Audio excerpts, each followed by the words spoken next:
네, 생활 속에서 마주칠 수 있는 법적 분쟁에 대비해서 저희가 간단한 법률 상식과 법률 용어들을 미리미리 챙겨드리도록 하겠습니다. 친절한 변호사들 시간이고요. 자, 오늘 법무법인 콤파스 이필우 변호사 그리고 머니투데이 더 L 유동주 기자 함께하도록 하겠습니다. 어서 오세요. 네. 자, 먼저 유동주 기자 오늘 굉장히 뜨거운 주제를 준비하셨더라고요. 뭐죠? 예, 비트코인 혹은 뭐 이더리움 많이 들어보셨을 텐데요. 네네. 대표적 가상 화폐들인데요.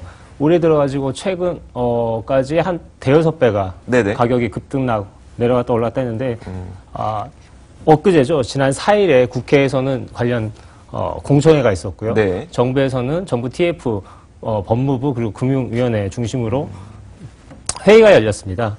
그런데 네. 국회 공청위에서는 규제나 자율이나에 대한 논란에서 자율적으로 민간 쪽에 맡기자는 쪽에 의견이 많았고 네네. 정부에서는 반대로 규제 쪽에 좀 무게가 실어졌습니다. 오늘은 이에 대해서 얘기해 보겠습니다. 원래 화폐라고 하는 것은 이제 중앙은행이 결정을 해서 저희가 조폐공사를 통해서 이번에 뭐 얼마를 찍어내겠습니다 해서 돈을 얼마 풀겠습니다 혹은 얼마를 흡수하겠습니다 이런 식으로 결정을 하게 되는 건데 가상화폐는 누가 찍어내고 어떻게 그러면 사람들은 돈을 가져가게 되는 거예요? 예, 비트코인을 뭐 예로 들면은 채굴기라는 이제 서버 컴퓨터 네. 이런 것들을 운영해가지고 채굴을 한다고 보통 말을 하는데요.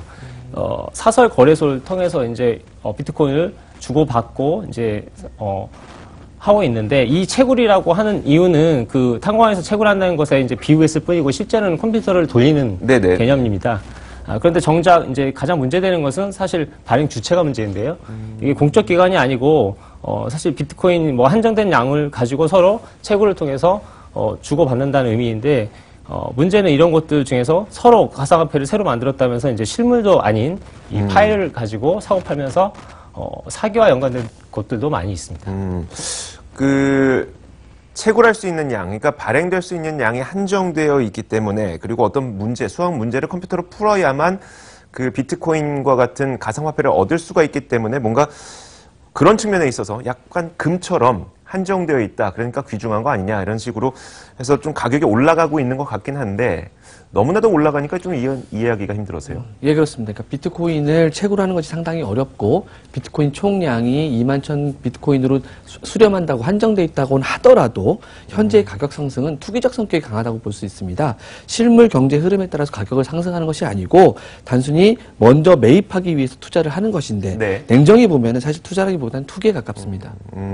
사실 근데요. 우리가 상품권 이용하잖아요. 사실 상품권도 조폐공사를 통해서 인쇄가 돼서 나오는 거고 그리고 돈처럼 쓸 수 있지만 화폐로는 가치는 없는 그렇죠. 거고요. 예, 그렇습니다. 근데 이제 상품권을 사고 파는 거래가 불법은 아니란 말이에요. 예, 그럼 그렇습니다. 가상화폐도 화폐는 아니지만 돈처럼 뭔가 교환 가치는 있는 상태에서 그러면 가상화폐를 거래하는 거는 불법은 아닐 것 같은데 불법입니까? 결론부터 말씀드리면 가상화폐를 거래하는 것 자체는 합법입니다. 그래요? 왜냐하면 달이나 화성의 땅을 판매하는 행위를 우리가 네. 불법으로 보지 아니하는 것처럼 사적 자체 원칙에 따라서 가상화폐가 우리나라 법제에서는 파일이나 이런 형태로 보긴 하지만 네. 그래도 합법인 것이고요. 다만 가상화폐 거래소를 운영하는 것은 또 다른 얘기입니다. 네. 이에 대해서 앞에서 유동주 기자님이 설명하신 것처럼 정부에서는 유사수신 행위로 보고서 규제 방안을 마련하고 있고요. 네. 여당 일각에서는 인허가제를 통해서 이를 허용해야 된다는 주장을 하고 있는데 문제는 가상화폐 거래에서 얻을 수 있는 이익이라는 것이 투기적인 방법 외에는 없습니다. 현재로서는. 네. 그렇기 때문에 자칫 정부가 인허가제를 실시하게 되면 이를 합법화했다라는 그 인식을 줄 수가 있고요. 반면에 블록체인 기술 등의 이런 가상화폐 기반이 되는 기술 개발을 막을 수 있다는 우려가 상존하고 있는 상태입니다. 거래소를 일단 좀 들어다 봐야 된다는 그런 취지겠죠. 예, 그렇습니다. 그러니까 거래소가 분명히 1비트코인이 뭐 예컨대 100만 원에 거래됐는데 그러면 100만 원이 진짜 맞냐? 110만 원인데 100만 원만 준 거 아니냐? 뭐 이런 것들도 있을 수 있으니까요. 예, 거래소가 제대로 운영되고 있는지도 한번 들여다봐야 될 것 같은데 일단 가상화폐를 거래하는 것이 합법이라면 가상통화를 거래하면서 생기는 법적인 문제점들이 뭐가 있을까에 대한 생각이 들거든요. 예. 굳이 없을 것 같기도 한데요. 예, 문제는 이제 가상화폐 자체의 문제보다 이걸 두고 투자 사기가 많이 최근에 발생한다는 건데 네네. 얼마 전에 유명한 사건으로 가수 박정훈 씨가 연루됐다고 알려졌죠. 피해액이 2,800억이 넘는다고 지금 알려지고 있는데 이더리움 채굴기에 투자하면은 이더리움으로 돌려주겠다는 사기였는데요. 투자 대상이 이더리움 채굴기였을 뿐이지 과거에 뭐 전형적인 다단계 네네. 소위 외국에서 폰지 수법이라고 알려진 그 방법이었습니다.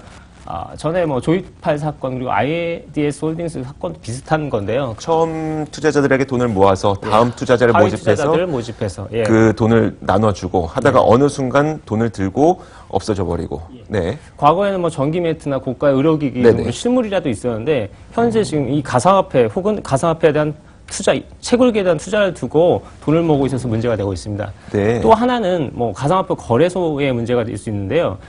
말이 거래소라고 하지만 사실 사설 거래소들이고 그렇죠. 실제로 뭐 전자 쇼핑몰 형태로 돼 있는데 빗썸이라는 가장 큰 거래소가 얼마 전에 접속 폭주로 2시간 동안 서버 다운이 됐는데 그거에 대해서도 투자자들이 손해를 많이 주장을 했고 아직 해결이 나지 않고 있습니다. 그래서 또 추가로 말씀드린다면 해킹 문제도 연관이 있을 수 있죠. 거래소의 문제. 그런데 결국은 문제는 사람에게서 나타난다는 걸로 들리네요.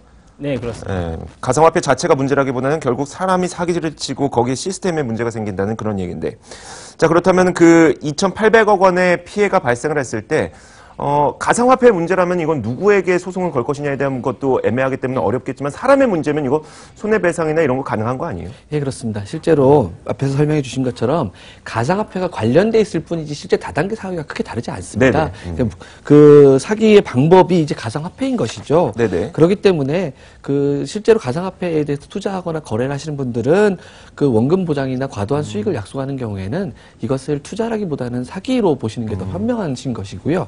추가적으로 좀 말씀드리면 사기범죄, 즉 사기꾼들에게 형사처벌을 받는다 하더라도 실제로 손해를 배상받거나 보상받는 것은 매우 어렵습니다. 그래서 네. 본인이 한 행위가 사기와 가깝다는 느낌이 드시면 형사 고소와 동시에 그 지급 계좌에 대한 정지를 요청하시는 방법도 있고요.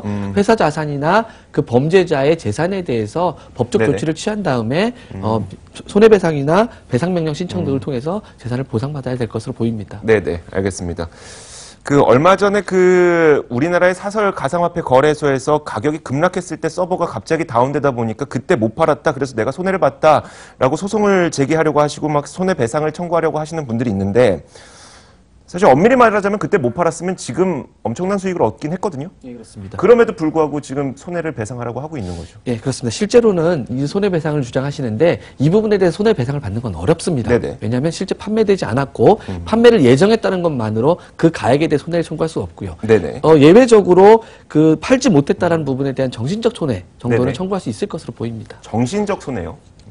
그 이상은 좀 어려울 것 같습니다. 왜냐하면 그 중개업자가 중개물을 판매하지 못했다는 것만으로 네네. 그것만으로 책임이 발생하는 건 아니기 때문에 그렇다면 그렇습니다. 예, 마지막으로 그렇다면은 그냥 거래소는 결국은 어떤 책임을 안 져도 된다는 그 정도로 생각을 할 수도 있겠네요. 현실적으로는 그렇습니다. 네네, 알겠습니다. 자, 이렇게 뭔가 문제가 생겼을 때 아직까지는 보호장치가 부족한 것이 바로 이 분야입니다. 그렇기 때문에 여러분들 분명히 조심하시라고 저희가 몇 번을 좀 거쳐서 말씀을 드렸습니다. 자, 오늘 법무법인 콤파스 이피루 변호사와 머니투데이 더엘 유동주 기자와 함께 이야기 나눠봤습니다. 말씀 고맙습니다. 자, 경제시사 토크 사이다가 준비한 시간도 여기까지입니다. 저희는 내일 오전 11시에 찾아뵙겠습니다. 시청해주신 여러분 고맙습니다.